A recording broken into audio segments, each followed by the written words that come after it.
Considering we have a gross national product of some $700 billion and that we spend $75 billion on armaments and weapons, that you would think that we spend almost $3 billion each year on dogs in the United States as American citizens, that we could be doing more for those who are poor, and particularly for our children who had nothing to do with being asking to be born into this world, but who don't have enough to eat and no school to go to and insufficient clothes, so that they're going to lead a very difficult and unhappy life through the rest of their existence.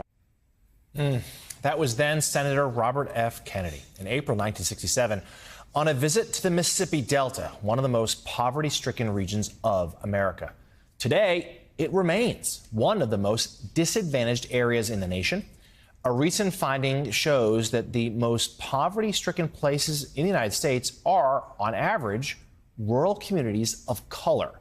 That phenomenon is the focus of the new book titled The Injustice of Place: Uncovering the Legacy of Poverty in America, co-authored by Katherine Eden. She is a professor of sociology and public affairs at Princeton University, and she joins us now. Professor, thanks for being with us this morning. Congrats on the book. Such an important topic, and one that I think goes against what many people think of when they picture poverty. It's the idea that it's rural poverty, not urban poverty, rural poverty of color. Tell us more about it. So I've spent my whole career studying poverty in cities. And a couple of years ago, we partnered with the Robert Wood Johnson Foundation to sort of turn our lens from America's poorest people in cities to its poorest places. And when we put together the nation's best data to identify these places, we were stunned to note that virtually all of the clusters of the deepest disadvantage were in rural areas. Extraordinary. Professor Alexia McCammon of the Washington Post has a question. Hi, it's so good to see you, and I majored in sociology in college, so appreciate having you here.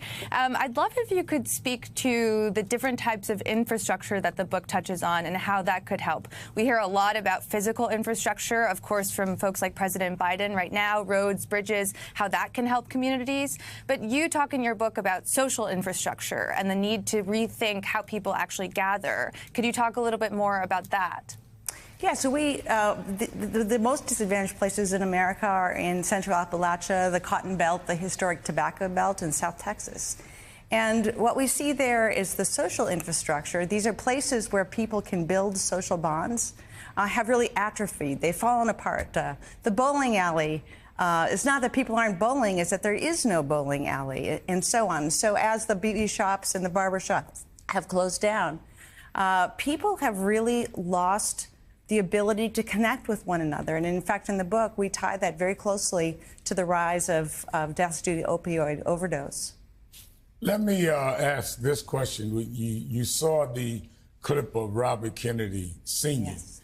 And I was 13 years old when I became youth director in New York of what was Dr. King's organization nationally, but I was a Brooklynite.